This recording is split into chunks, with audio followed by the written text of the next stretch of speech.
자, 여러분 안녕하세요. 자, 현동쌤입니다. 여러분 대부분 수업 학교 와서 자습하고 있을 텐데요. 중간고사가 임박해가지고 정리한 영상 한번 찍어 보겠습니다. 별다른 건 아니고 여러분이 수업 시간에 선생님하고 마무리 그 아우트로로 이제 다루었던 그 요약된 부분 있죠? 그 내용들을 하고 선생님 혹은 방과 후 시간에 여러분이 학습한 내용을 가장 이렇게 요약화해서 수업을 하고 있는데 그 내용을 좀 편집해서 여러분에게 전달을 해보도록 하겠습니다.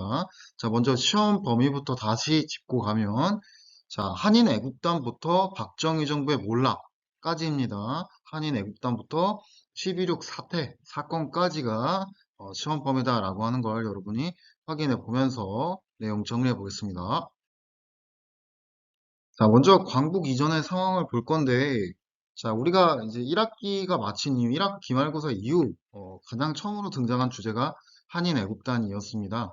임시정부하고 관련이 있고요. 이제 김구가 1931년 조직한 그 의열 투쟁 단체죠. 그래서 수업 시간에는 어떤 부분을 강조했었냐면, 우리가 이전에 시험 범위로 다루었던 의열단하고 굉장히 유사한데, 시기상으로나 구성원이 비교가 된다라고 하는 이야기를 했던 것 같습니다. 의열단은 1919년에 만들어진 단체다 되겠습니다.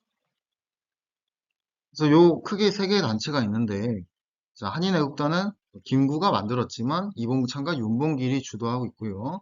자, 이봉창은 일본 왕을 향해서 마차에 폭탄을 던졌는데 이제 실패했고요. 막차만 이제 박살 났었고 윤봉길은 상하이 승전 기념일 겸 일왕의 생일을 기념하는 행사 단상에 폭탄을 던짐으로써 일약적인 성과를 보게 되고 중국 국민당 정부로부터 여러 지원들을 받는 계기가 됩니다. 그러면서 임시정부가 다시 부흥하게 되는 그런 계기가 되었다라고 볼 수 있겠고요. 자, 민족혁명당은 자, 앞서 다뤘던 의열단, 김원봉이 주도하고 있는 건데 중국 관내에 만들어진 정치 세력입니다. 1920년대 후반이 되면 정치 세력과 군대 세력이 하나의 정부 조직체처럼 세트로 움직이게 됩니다. 그래서 중국 관내 땅에서 중국 땅에서 민족혁명당이라고 하는 정치 세력과 조선의용대라고 하는 군대가 하나의 세트처럼 만들어져서 활동하고 있고 의열단 개인 무력 투쟁에서 한계를 느낀 김원봉이 보다 조직적이고 단체적인 활동을 하기 위해서 군대를 만들어서 활동하게 된다라고 비교해 볼 수 있겠습니다. 자, 대한민국 임시정부 너무 유명하죠. 김구. 자, 김구가 1940년대쯤에는 이제 충칭에 대한민국 임시정부 정착하게 되면서 여러 세력들을 통합하고 있고요. 자, 민족혁명당 자체도 뭐 한국독립당이니 의열단이니 이런 좌와 우를 통합시키는 모습들이 보여졌는데 1940년대에는 후발주자로서 대한민국 임시정부가 민족혁명당과 유사한 역할을 수행하고 있다.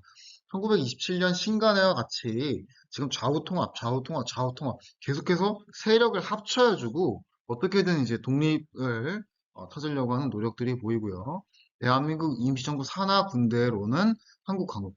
그러면 여기서 세트로 보면 민족혁명당 정치세력, 그 다음에 조선의용대 군대, 대한민국 임시정부 정치세력, 자, 그 다음에 한국광복 군대 이렇게 세트로 두 개를 연결해서 볼 수 있습니다. 자, 방과후 때 다루었던 내용인데 여러분이 지금 수업을 하면서 질문을 많이 받아보니까 이걸 많이 헷갈려 하더라고요. 무엇이냐? 이 조선의용대가 변화되는 과정들을 여러분이 헷갈려 하는 것 같았는데 그걸 가장 간략화해서 표현해 볼게요. 일반화해서. 네, 의열단. 김호봉이 만들었어요. 개인 의열 투쟁하던 단체가 민족혁명당이라고 한 정치 세력으로 변하고 있고요. 좌계열입니다. 좌. 자, 이러한 정치 세력과 조선의용대, 정치와 군대가 같이 갑니다. 세트로 같이 가고 있고요. 다 이제 김원봉이 주도하고 있고요. 자, 교과서적으로 중국 땅에서 만들어진 조선인의 최초 군대다라고 표현되고요.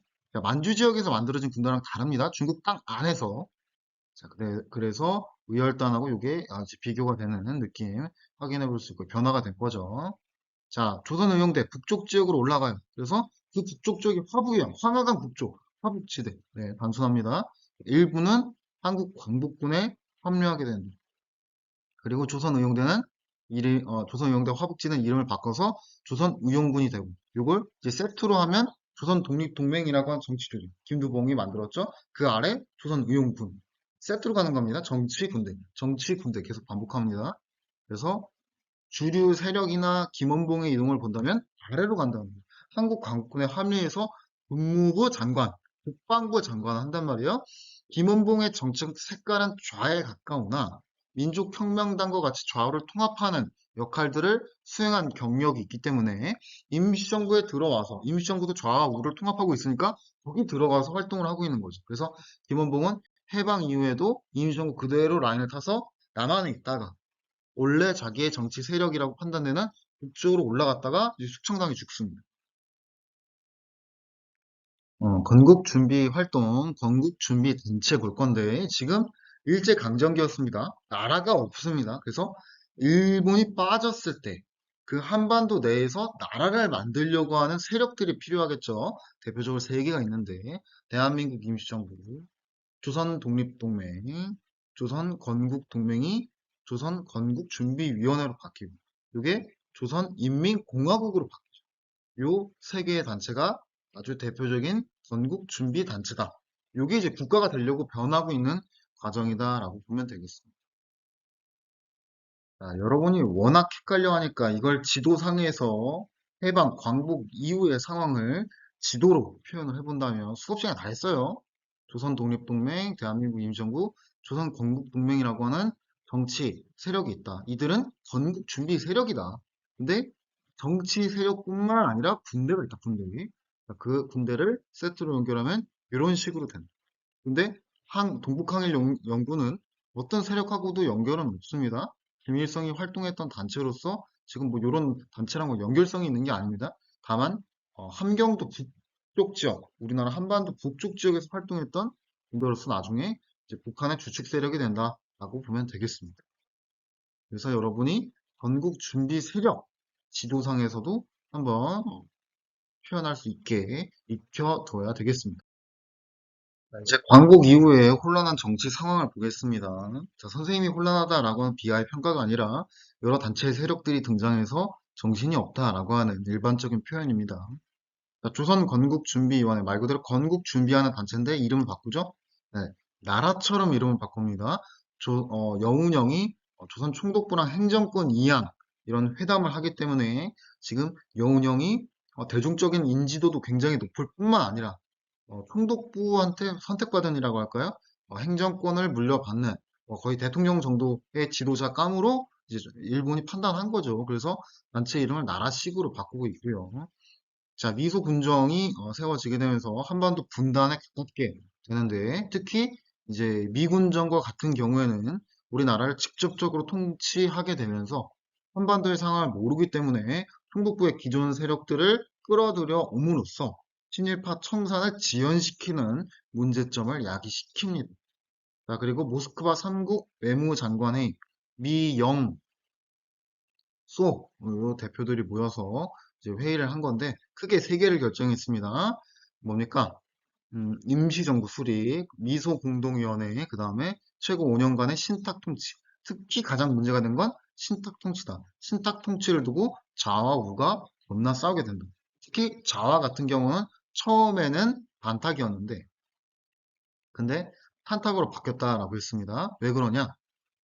국가 수립, 정부 수립의 목표를 두면서 입장이 바뀌었다라고 볼 수 있겠습니다.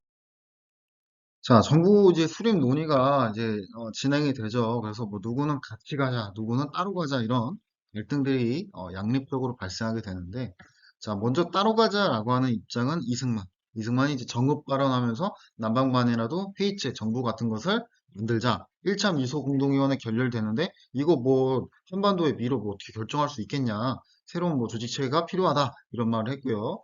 자, 유엔 뭐 감시위원단 임시위원단 이런 거 파견해서 한반도의 상황을 정리한다라고 했으나 결국 북쪽은 입국 거부당했기 때문에 남쪽에 들어와서 남쪽만 선거가 가능한 지역이다라고 이야기를 했고 그 자체는 남쪽에서 총선이 열리게 되는 그 방향성으로 굳어지게 되는 거죠. 자, 이와 달리 남과 북의 하나의 정부가 만들어야 된다고 주장했던 세력들은 좌우합작위원회에서 활동했던 여웅령, 김규식이 있고요. 김규식은 김구와 함께 남북협상에 참가해서 북쪽으로 올라가서 소련군 빠지자, 미군 철수하자, 한반도에는 한반도 스스로 결정하자, 이런 일들을 논의하고 왔었죠. 자, 요게 이제 일반적인 사람들의 입장, 거대 정치 세력으로 봤을 때 그런 거고요.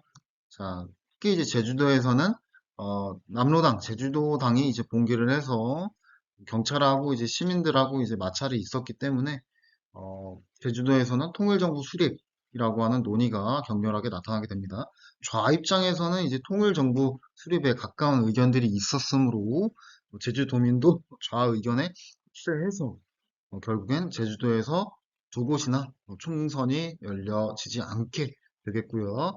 제주도 4.3 사건을 진압하기 위해서 여수 순천의 병력들을 활용하려고 했는데 그들 국군 내에 좌익 계열이나 제주 4.3 사건 진압에 반대하는 사람들이 참여하지 않게 되면서 여수 순천 11구 사건도 제주 4.3 사건처럼 통일정부 수립, 제주 파견 금지 이런 주장들이 등장하게 됩니다. 그래서 제주 4.3 사건과 여수 순천 11구 사건도 통일정부 수립의 과정에 넣어서 볼 수 있겠습니다. 자, 그렇지만 대세는 이미 단독정부 수립으로 기울어져서 남과 북이 쪼개지게 되겠고요. 지금 여러분이 해방 이후 광복 이후 여러 정치 세력들 보고 있는데 굉장히 헷갈려 한다라고 하는 느낌이 듭니다. 그래서 다른 관점으로 한 번 더 정리를 해보려고 하는데요. 반가운 시간에 다루었던 건데 한번 정부 수립 과정을 쭉 그냥 순차적으로 한번 정리를 해보겠습니다. 그래서 여러분이 요거 보시고 여러분이 막 복잡하다라고 여러 번 질문하고 헷갈렸던 부분을 확인해 보면 좋겠습니다. 쭉 그냥 넘어갈게요.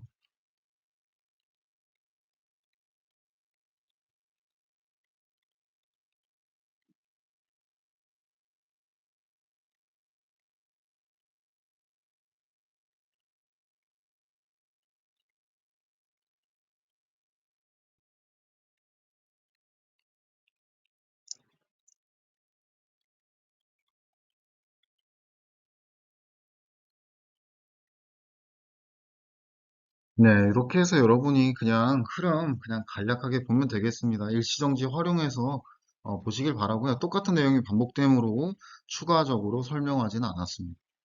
자, 계속해서 보면 남북 정부가 이제 수립이 되는 과정, 남과 북의 별도의 정부입니다. 자, 별도의 정부인 만큼 방향성이 다르게 되겠습니다.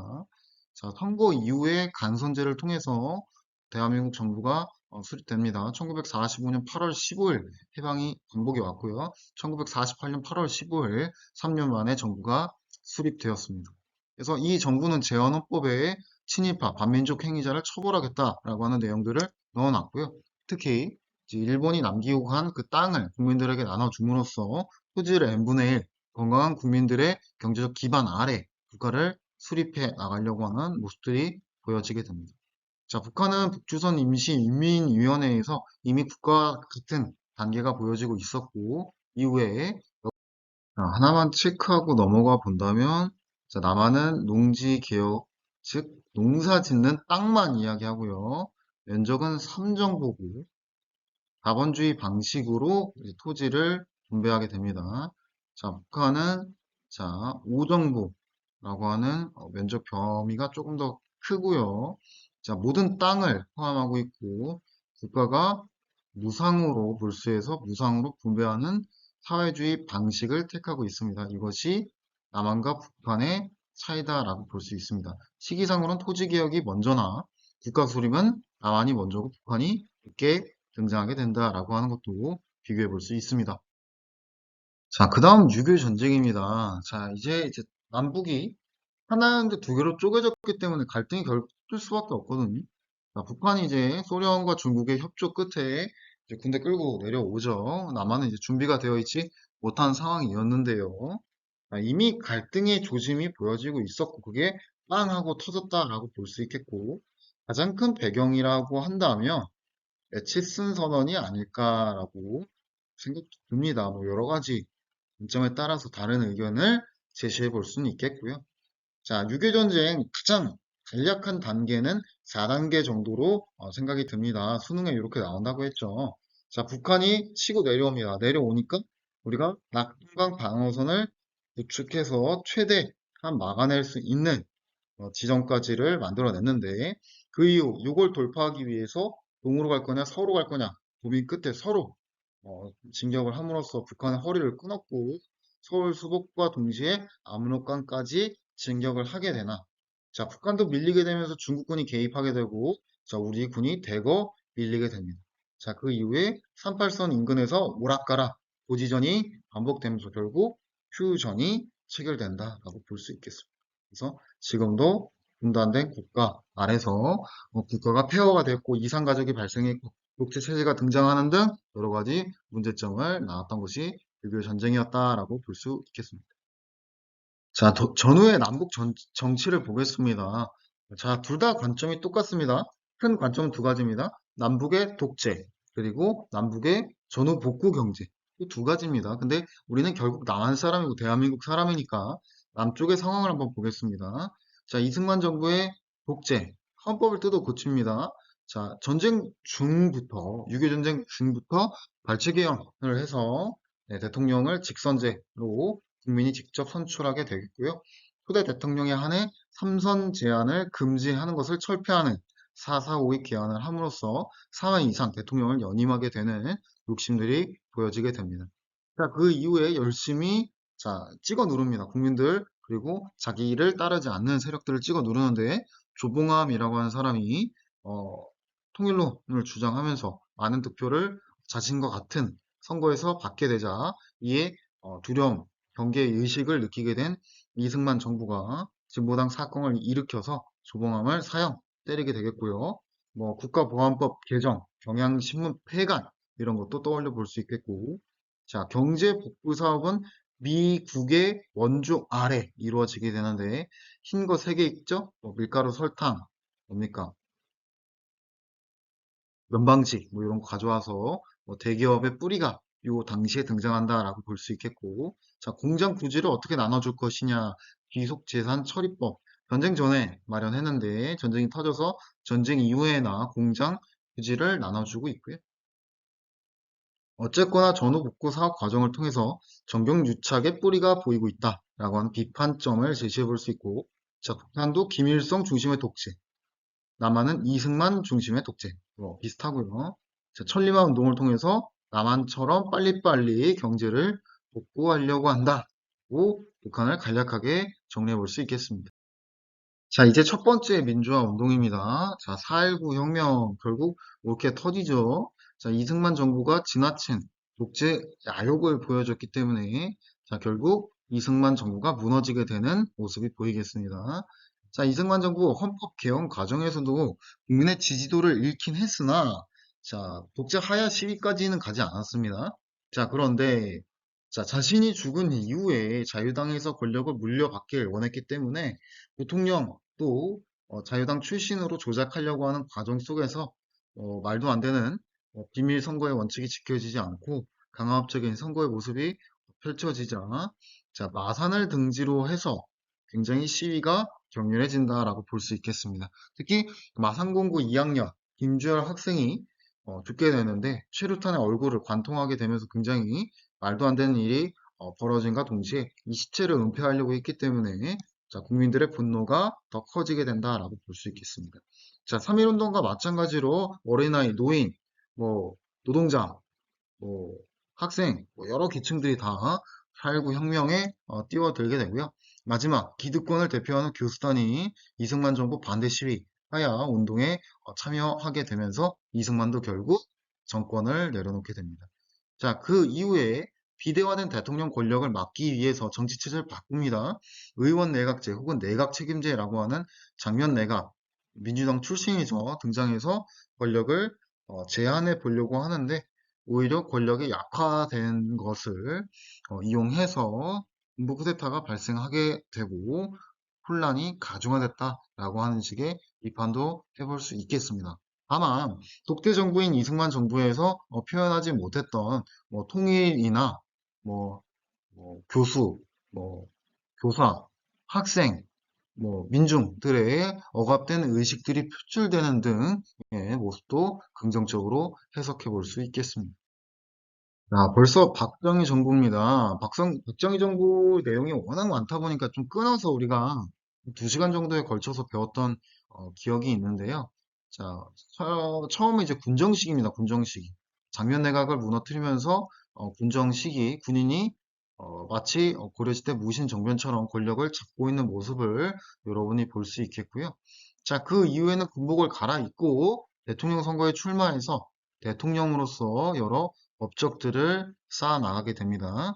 자, 이러한 것들은 대외적으로 봤을 때 미국이라고 하는 국가의 뭔가 지지를 받기 위해서 한 것이다라고 볼 수 있겠습니다. 미국이 안보 체제를 구축하기 위해서 아시아에서 자유주의를 수호하기 위해서 한국, 일본이 서로 친하게 지내면 좋겠다라고 요청하였는데 박정희 정부가 이에 응하였다라고 볼 수 있겠고, 자, 지금 아시아권에서 사회주의 국가가 등장할 위기였죠. 베트남 전쟁 때문에. 그래서 그걸 견제하기 위해서 미국이 국제 여론의 반대임에도 불구하고 군대를 투입해서 저지하고 있었는데 한국도 6.25 전쟁 때 미국의 도움을 받은 경력이 있고 또 지금 대외적으로 군부 쿠데타 정권이므로 미국이라고 하는 지지 세력이 필요했으므로 반대에도 불구하고 한국 내부에서도 명무대 30만 명의 장병을 베트남에 파병하게 되었습니다.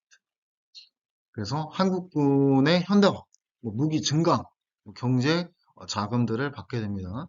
자, 한일 협정도 여러 가지 문제점이 많았으나 결국 정부가 강행함으로써 이 지원받은 차관, 나라와 나라 사이 대출을 말하죠. 그걸 통해서 경부고속도로나 포항제철소 등을 운영하게 되겠습니다. 자, 이제 미국의 지지 아래 정권을 조금 더 굳히기에 가보려고 합니다. 그래서 삼성 개헌. 이미 4.4 5.2 때 삼성 개헌을 하긴 했지만 초대 대통령에 한해서만 삼성 개헌이 폐지되었기 때문에 자기도 이미 대통령을 2번 한 상황이었습니다. 전제 조건이. 그래서 앞으로 3번 이상 대통령 선거에 나가려고 하는 욕심 때문에 삼선 개헌했고 이때도 삼선 개헌 반대 운동이 크게 일어났으나 이들을 잘 아주 진압한 군부 쿠데타 정권은 독재 체제를 그 이후에 더 강화하게 되는 모습이 보여지게 되겠고 그것을 우리가 1972년에 등장한 10월 유신 혹은 유신 체제라고 부르게 됩니다. 그래서 뒤에서 한 번 더 이야기하겠습니다만 박정희 정부는 여러분이 크게 3단계로 구분해 보길 바랍니다. 첫 번째 군정 시기, 두 번째 초기 대통령 시기, 세 번째 유신 체제 시기로 여러분이 구분해서 박정희 정부를 공부하면 좋겠습니다. 자, 그래서 지금 여러분이 다뤄볼 부분이 3단계에 해당되는 박정희 유신 체제입니다. 네. 말도 안 되는 대통령 권력의 비대화의 모습이 보일 건데, 나름의 이유가 있다라고 하는 겁니다. 냉전이 무너지게 되는 위기 속에서 정부가 경제 위기, 이런 것도 다 복합적으로 나타나게 되면서 독재를 할 수 없는 상황이었고, 이것을 역이용해서 북한하고 뭔가 대표들의 만남, 통일이 올지 모른다라고 하는 국민의 불안감을 조장시킴으로써, 자, 오히려 독재를 강화하게 됩니다. 그래서 이렇게 사법부 이런 것들을 아주 강력하게 행정부, 정부, 대통령이 통제를 하고 있겠습니다.